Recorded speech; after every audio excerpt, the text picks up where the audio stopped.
All right, my friends, this week on Prof and Dev Play Games, we talk about the Game Awards. Stay tuned.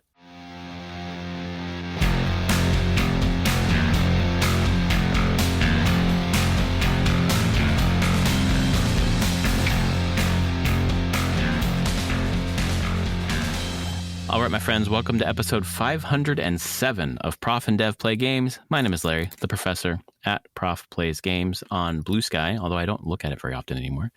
That's probably good. Yeah, or there's Anthony the Dev. He makes games, he plays games. We're a day late because I had to finish an assignment for doc school, but it's in, so now we get to talk about video games.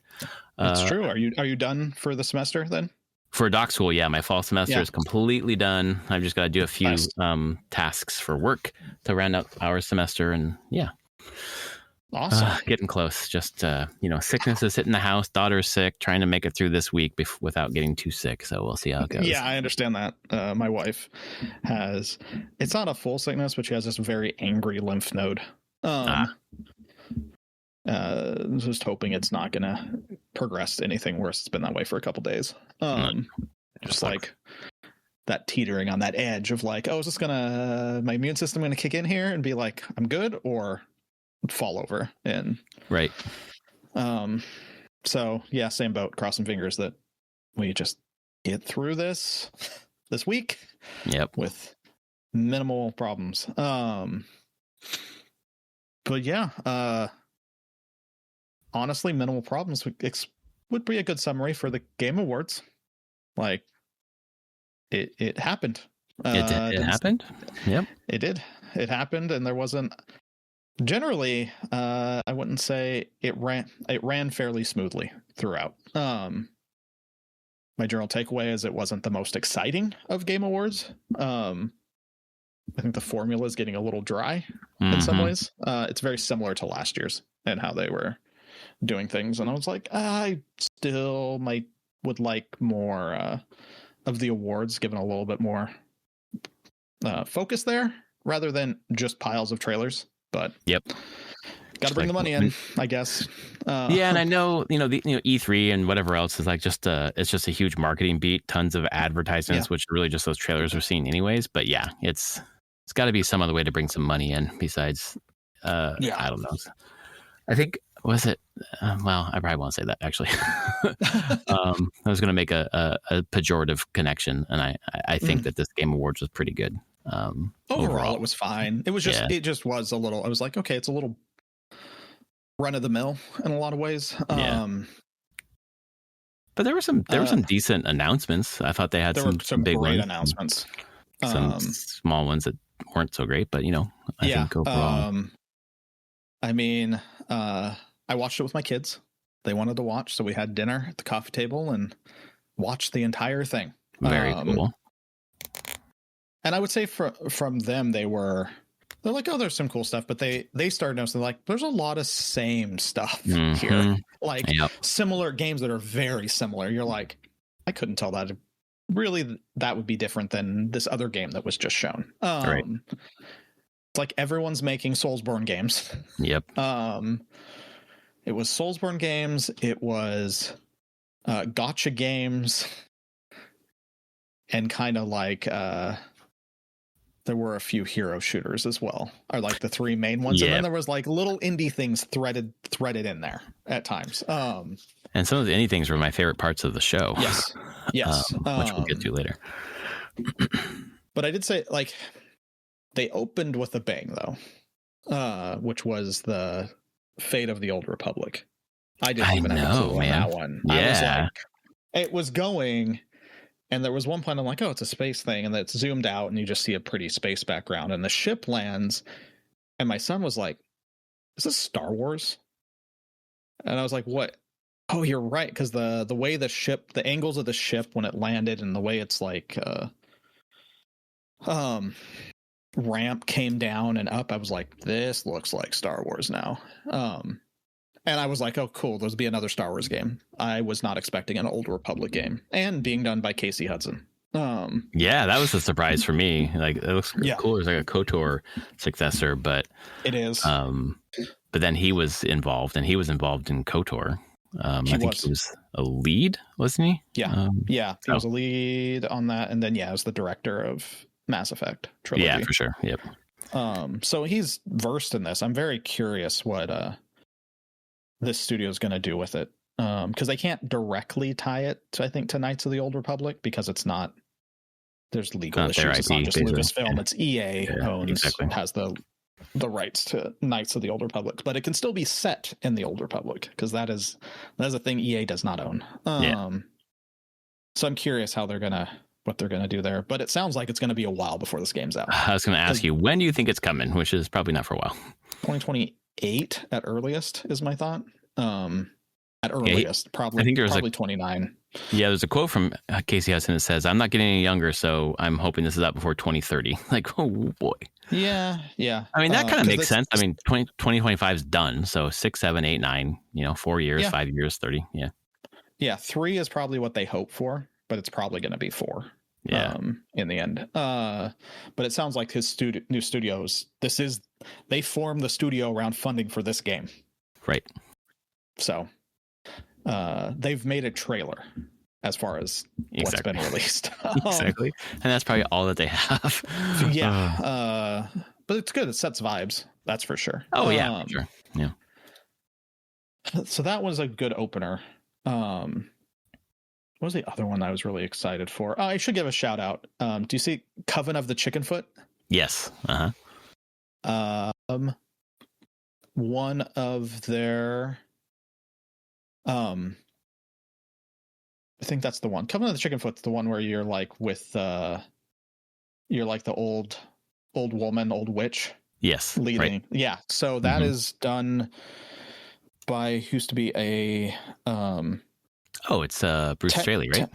Yeah, but a big graphics engineer on there, Wildflower Interactive, is an ex-Systemera person. Oh, whoa. For years. He left. Okay. After the Switch port, he was monumentally important in getting that Switch port out. But then when COVID hit, he left, joined here, and like moved out of the Wildflower is remote, but since he didn't need to come into an office, he moved to Bellingham, I believe. And so, yeah, it's just a game. I was like, oh, it's his game. I'm very excited to see it. It looks really neat. Very different. I'm excited. Well, that's really cool. Yeah, just need to have weird little connections there. Yeah. The other game here that I have connection to, there's 2 people from Systemera that work there, one of which went to this game when it was starting. Oh. He's the technical director on High Guard. I think the that's last thing announced. The hero shooter. Oh, I was gonna say, I think that sounds familiar based on some of because I did not see the trailer. I just heard people talking about. Oh, that's the end. That's the final reveal? Hero shooter. Yeah. It has it's with a bunch of ex Respawn people. They formed the company, so it has a very Respawn movement system. A lot of wall running and jumping and all what you would expect out of your Titanfalls, your Apex. But it is a hero shooter. The trailer, you're just like, yep, it's hero shooter. You got a guy with gun, revolver. Yep, check. You got big kind of beastie monster dude that smashes the ground. Check. It just was like checking the boxes of hero shooter, and I'm like, I have a lot of respect for the people that left. So I hope that that's just not the best put together trailer and like showing something different. But it comes out in like. January. 7 weeks, something really like that. Soon. Yeah, I thought it was January. It is January. Yeah. Yeah, the vibe that because I didn't see that part of the Game Awards, the vibe I got from the reviews I was listening to was like, that would have been great earlier on, but as the final reveal, like we were expecting something a lot more. So I mean, we talk about Fate of the Old Republic would have been good as an ending. Even the huge Galactic Racer would have been pretty good. Yeah. As an ending there. The Divinity trailer as well could have been huge at the end. That would have been good too. Oh my god, that trailer! It's fucking creepy. I saw that one. Oh, it is intense. Yeah. My kids were watching. My daughter was like, "I don't like this," and I'm like, "I don't like it either." It's a very, very strong tone piece. It is a very strong tone piece, but it's Larian, and I'm like, I'm here. I will play whatever you make next. And they said this game is going to be bigger than Baldur's Gate 3, which is I'm insane. like, how? Yeah. Well, it's interesting that they didn't pair anything in the Game Awards with the thing that came out today, which was the next gen update for Divinity Original Sin 2. I didn't even see that. Yeah, it's out today. So it would have been interesting to have not done it at the Game Awards when you were announcing Divinity, but maybe they wanted to separate that news.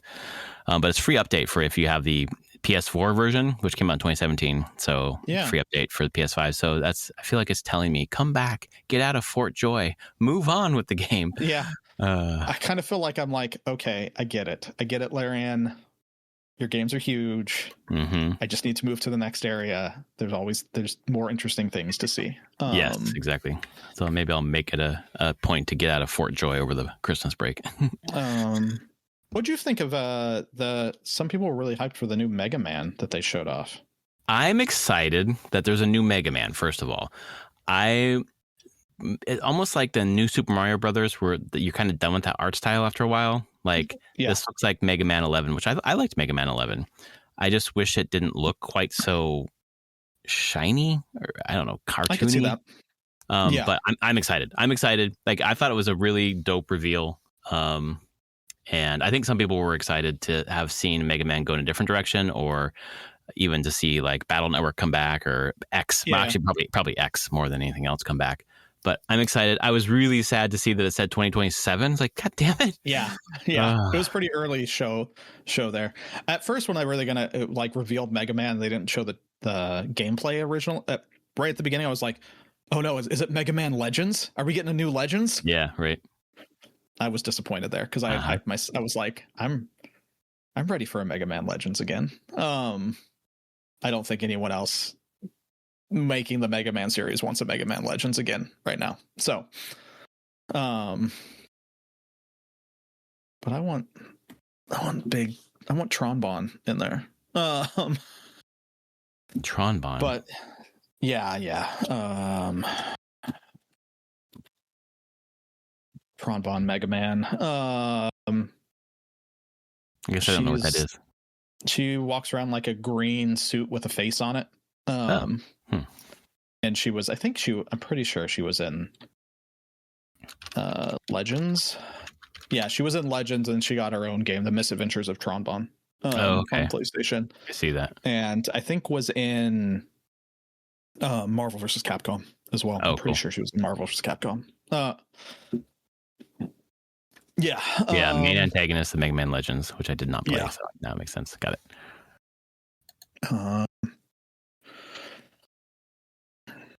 What else did we get? We got new Tomb Raiders. So we got like Catalyst, which is the one that's coming out later in a full-on new one. New game. Yeah. And then Legacy of Atlantis, which is sometime sooner next year, which is a remake of the first game. Yep. And it needs to have the awful controls of the first game, or I will not accept this. I'm sure that's what they're going to do. We're going to modernize everything except for the controls. No, except the controls. You got to have the awful controls that were amazing to us back in the 90s. They were like, oh my God, look at this. And then I can't make this jump. I'm excited that they're remaking it in this. I think it's Unreal 5, right? I think, yes, it is UE5. Yeah. Because I think Catalyst is also UE5. So I think they're, from what it looks like, is that it allows them to kind of share assets a little bit, because they're trying to unify Lara's image so she looks the same roughly in Catalyst and Legacy of Atlantis, which is a combination of like the original Tomb Raider looks like through Tomb Raiders 1 through 4, and then the Tomb Raider reboot. They're trying to find the middle ground where it kind of looks like both. And they actually did really well, I will say, of finding that like middle ground face.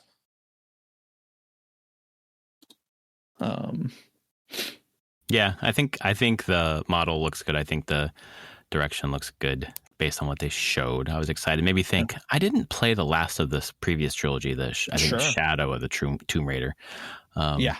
And Camilla Lenton was really good. Yeah. So sad they're not moving on with her, but oh well. Yeah. So there was one new game announcement that I thought looked fucking awesome and weird as shit. And I wonder what you thought about it. It was really early on. It was in the pre-show, and it's done by someone from Red Dead Redemption, and then the main director from Mario and Rabbids, Bradley the Badger. Did you see that? Did I?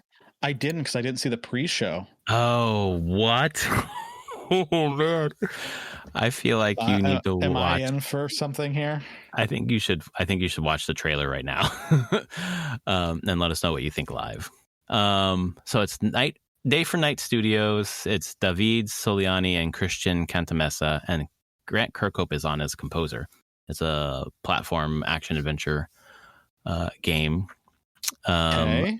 The core gameplay is being described, I'm reading the Wikipedia here, as Mario meets Portal.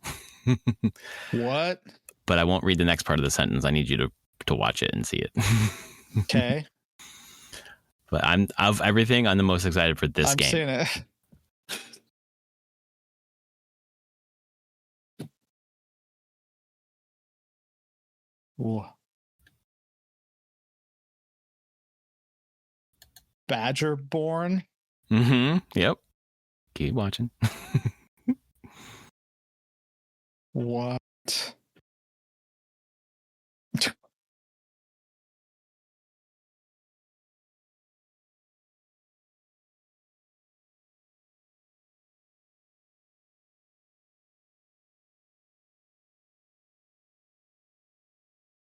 What am I watching?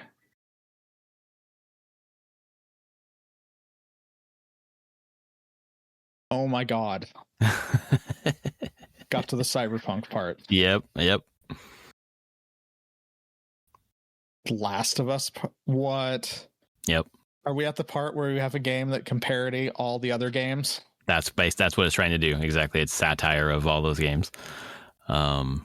Which is so interesting to move from either Red Dead or Mario Rabbids to this. Why is there a real person at the end? I don't know, actually. I was very confused by that ending. In a badger hat. I did not get the ending.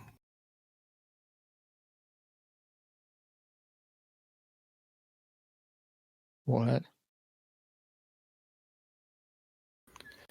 So Breath of the Wild is also an inspiration for this game. I'm reading from an article from VGC. It's a systemic game. They want their players to find their own solutions, even a solution they're not aware of as a developer to solve. So, okay. Yep. This looked amazing. Does it have a date? I don't see a date. I don't think there's a date. No. Okay. But this looks really cool. And as a developer, it has so many in-jokes, even in that trailer, that I'm sure people who don't make games wouldn't get. But my God, there was a lot of little tiny subtle details that I'm like, oh, okay. Yep. Oh, default Unreal textures. For like test levels and prototype. I'm like, oh yeah, everyone uses those. This is funny. Holy cow. Okay, that's on my wish list for sure. Day for Night. All right. Yeah. Love Mario and Rabbids. So I'm excited to see what's going on. Yeah. I think they're both Italian, aren't they? Yeah, I think so. Yeah, both developers that were announced there. So excited about that. There was I was going to ask what you thought of. Actually, let me do this two parts here. First one is Star Wars Galactic Racer. How did you feel when that was announced? Fine. Yeah, I didn't play a ton of like Pod Racer. Oh, okay. So okay. I'm like, I don't know. It's fine. Yeah. Okay. It looks fun. Yeah. Is this the Fuse Games? They're developers from Criterion that were behind. Yeah, and that's the part that gets me excited. Is it's that pedigree? Exactly. Because Burnout is amazing. Yep. And just add that Burnout level to a pod racing and seems great. So So yeah, no, excited for the pedigree of that. Could be a lot of fun. Exactly. I agree. That's how I feel about Bradley the Badger too. The pedigree of those two, it could be good. Yeah, exactly. The other one that I'm excited for is Control Resonant. Oh yeah, that is interesting to me. Well, mostly because I just want a continuation of that story. I don't know if this is really Control 2, because it's not. You play as Dylan Faden, Jesse's brother, and it looks like a melee game, not a shooting game. Because it's saying, at least the Wikipedia is saying it's a sequel to Control, but that doesn't. It is a sequel. Yeah, I just don't know if this is what they're titling Control 2. Hard to say. I can't believe Control came out in 2019. Jesus. It did. Pre-COVID. Wow. Yep. But yeah, it's definitely the continuation of the Control story. And I'm curious how that's going to tie in with Alan Wake 2 now. Right. Because they are in the same universe. You play Dylan, brother the Jesse from the first game, and you're hunting for her because the only thing the trailer says is she's gone rogue / fishing. Just the way that Control, like whenever the void kind of talks to you or whatever it's called, they always have subtitles, and some of the words they always put a word / another word. But it looks wild. List art direction, it's Remedy. It's weird. But I'm curious when them taking the much more direction of like a melee action game as opposed to a shooting action game. Yeah. Diablo 4 new expansion. Did you already? I'm here for it. Did you already mess around with the Paladin, or I guess not yet, but I plan to tonight. Oh, okay, cool. I logged in. I was just checking because the Paladin's out. They launched a new season. And I was like, what did they change? The season changed a bunch of stuff already. In prep for the expansion, what's going to change even more of the like in-game and how skill trees are. They're going to expand the skill trees a lot more to make it just a lot more choice and a lot more specialization in them. I don't know. I'm down for it. I was like, yep. Let's fight Mephisto. We're still not fighting Diablo yet. Yeah, right.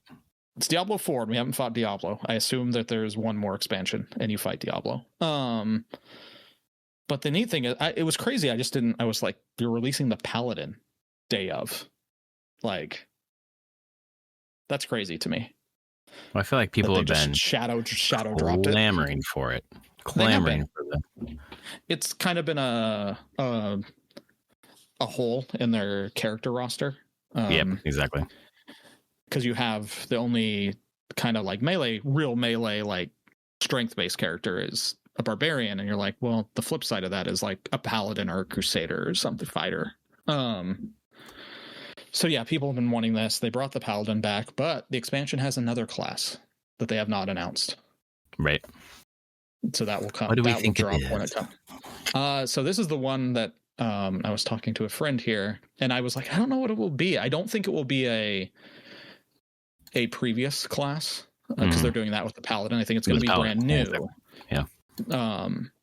But I was like, one of the things that when we were talking, and I clicked, and I was like, one of the classes that's stereotypical to fantasy that Blizzard has never done in a Diablo: cleric.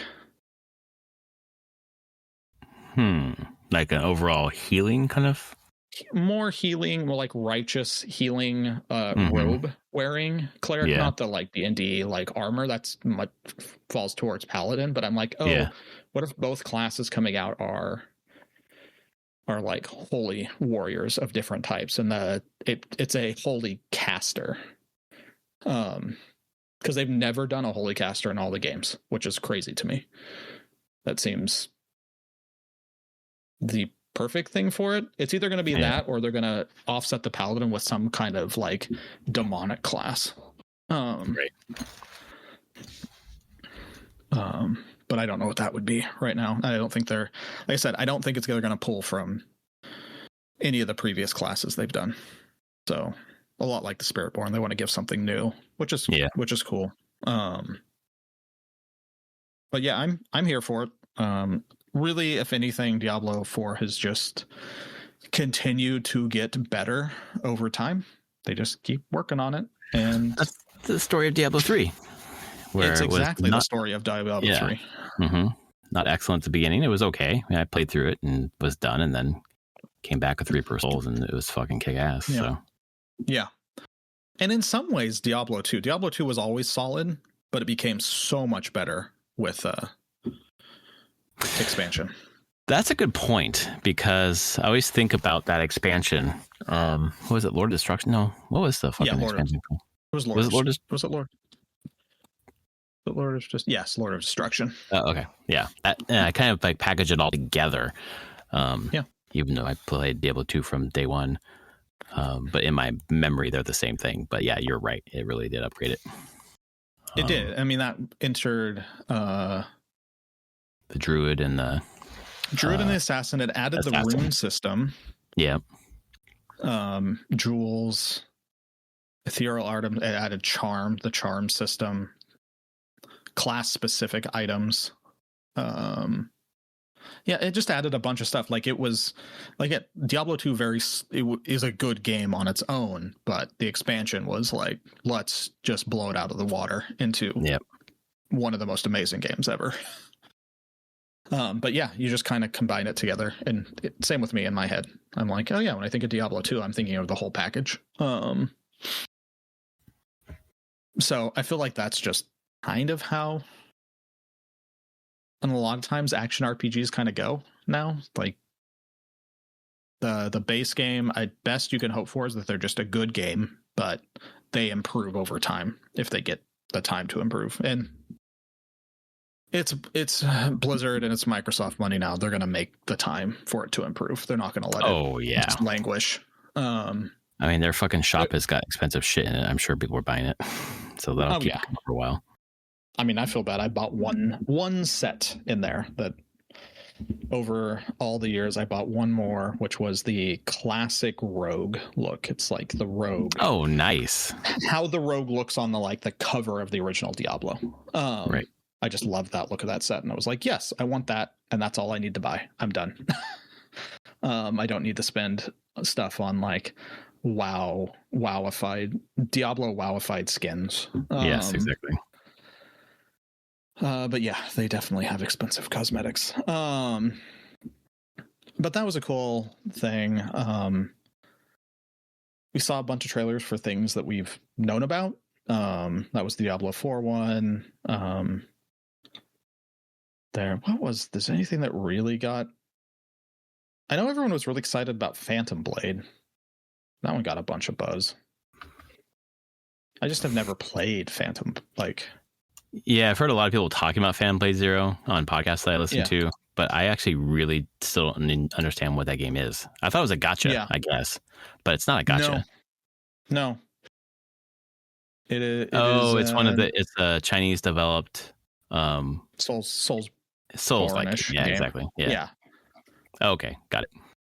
Yeah, it's getting a lot of buzz. Release next year, September 2026. Yeah. Okay. Resident Evil Requiem showed that Leon was coming back for that. Dude, every time I see that game, I'm like, oh, maybe. It just looks better and better every time I see it. It's true. I haven't played one since 7, but maybe this is the one. Yeah. That was most of the reveals and stuff that I was like, cool. We got a Street Fighter movie trailer. I didn't see it. I heard about it though. You should watch it. It's a ride. Everything looks fine to me except who they cast for M. Bison. And I think it's just because I can't picture anyone playing M. Bison but Raul Julia. Yeah, that's true. I just look at it, I'm like, you just don't have the presence, dude. Ooh. It starts with the fucking Street Fighter push start. Okay. Yes. Okay, these people maybe know that the video game exists. Oh, they definitely know the video game exists. There is a lot of street fights in this trailer. Was that Roman Reigns? Maybe. Whoa. Who the fuck is playing M. Bison? Yeah, it doesn't go for me. I don't like it. Ryu. Akuma looks like. Yes. Oh. Okay, got some good action. Oh, Jesus. Got some good action going on. Yeah. It's not going to take itself too seriously, that's for sure. Oh, we're beating up a fucking car. Oh, yes. Yes. Okay. Yes. We know what we're doing. Great. But M. Bison looked weird.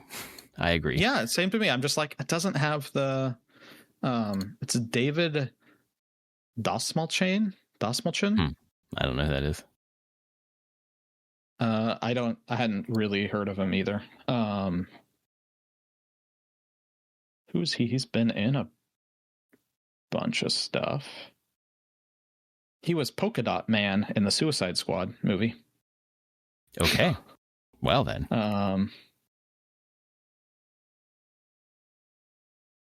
He was in Dune. Yeah, just a lot of side parts and stuff.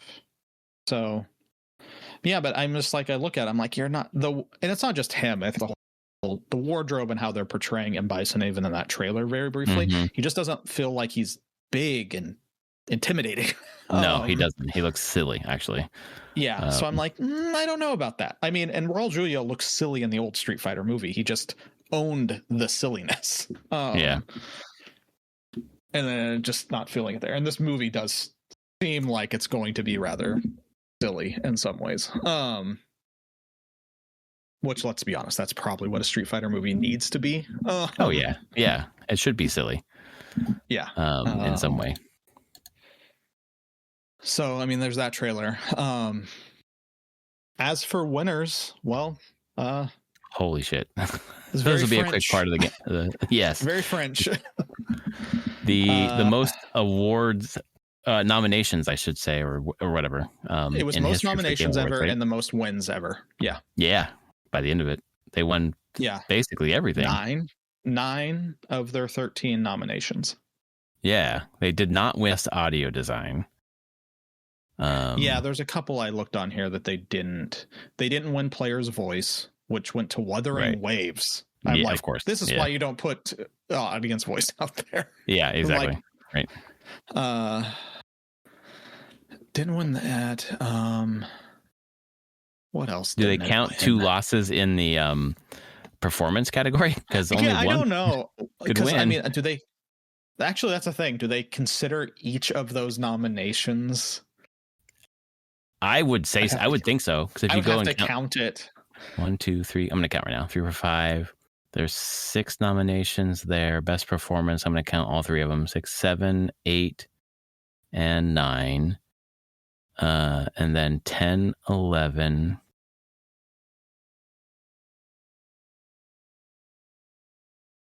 I'm at 11 so far. 12. There's 12. And then 13 is Player's Voice. Yeah, so that's what they did. So there's no way they could actually win 13. Like, no, they were going to always lose at least 2 because only one person can win Best Performance. Exactly. Who went to, I think, the right person. Absolutely. Mael. I will never forget. I can never forget that voice. I can never forget the music behind her throughout that whole game. The more that I watched them racking up the wins here, and watch that performance of Lorient Testard and the lead vocalist Alice Duport Percier, perhaps. I was like, oh god, this game is like in my heart. Maybe this is my game of the year. Oh man, maybe. I don't know. But good god, I remember just bawling through the end of that game because of Mael and Verso. Yeah, I was like, fuck, Ben Starr. Like, what's his name? Yeah, Ben Starr. Yeah. Mael and Verso. Jesus Christ. I figured it was going to be one of them winning. I figured it, and I was hoping it would be Jennifer English winning. Yeah. What a ride for her being as a voice actress. Oh yeah, man. Like going from she did some stuff in small stuff in Original Sin 2. Yep. Then side character, she was a smaller character in Elden Ring, Latina. Yeah, just these small parts, and then Baldur's Gate 3 being Shadowheart. Yeah. And then Mael and Claire Obscure. It's just like, holy crap. Truly impressive. Yeah. Yeah, it's really, really cool. Oh, this is going to sound terrible, but I'm doing it. All right, let's do it. We are back. I was talking to myself for a little bit. Yeah, my internet just went out, everyone. So we'll just keep rolling a little bit. Let's do it. I was saying to myself how impressive it was that Claire Obscure was nominated so much, and then managed to win so much. It's just the game. I mean, as we went through this year, there were so many amazing games. It was hard to know where this is going to land, but now that it's done, it kind of felt inevitable. Like this game lasted in people's minds the whole year. Oh, it totally did. It lasted in people's minds. It definitely has a special place with people. It's funny, for my son seeing it win a bunch, he was like, "Do you own that? Can I play it?" And I was like, so he started playing it. That's cool. And he's really into it. He's like, it's really pretty. And he was really enjoying just exploring the world. The whole thing. It's pretty great. So. A couple of the other ones that won, Baldur's Gate for best community support. I think we thought that would be happening. Umamusume Pretty Derby won for best mobile game, which is great to see. When did they announce that one? They announced that in the pre-show because I saw that. Yeah. So I this is the thing. This is where I'm like, wish they would just do a little bit more in the main show. Like, at least they didn't walk people off this time with the music and shit. They just let them go. Sure. Which was a nice improvement, I guess. Yeah. But yeah, more of the awards in the main show would be great. They went through quite a few. Like best family game was in the pre-show, and that was Donkey Kong. Bonanza. Yep. Best action game was Hades 2, which is great. 2. Yep. And best action adventure, Silksong. So it was nice to see them win something. And they had an announcement today. Did you see Silksong announcement today? I did. Yeah. That's very cool. Yeah, just briefly for the listeners, Hollow Knight is getting a next-gen upgrade, just like Silksong has. And then Silksong, they say DLC coming next year. Seems a little, we'll see. Because Silksong was the DLC for Hollow Knight kind of thing. But yeah, Hollow Knight did have its own DLC that came out pretty quickly too. Yeah, and they might have something quick there. But yeah, they might, I'm sure, which is great to see. Before I get to the best game award of the night, best sports, that was a racing game, was Mario Kart World. Pretty cool. Best multiplayer, you called it, Arc Raiders. Doom Dark Ages was innovation, which was cool to see. Last of Us 2, of course, we called that one best adaptation. And then award of the show, best sim strategy game, Final Fantasy Tactics, The Evil East Chronicles. Well deserved. It deserved it. I was happy. Hell yeah, it did. Should have been game of the year.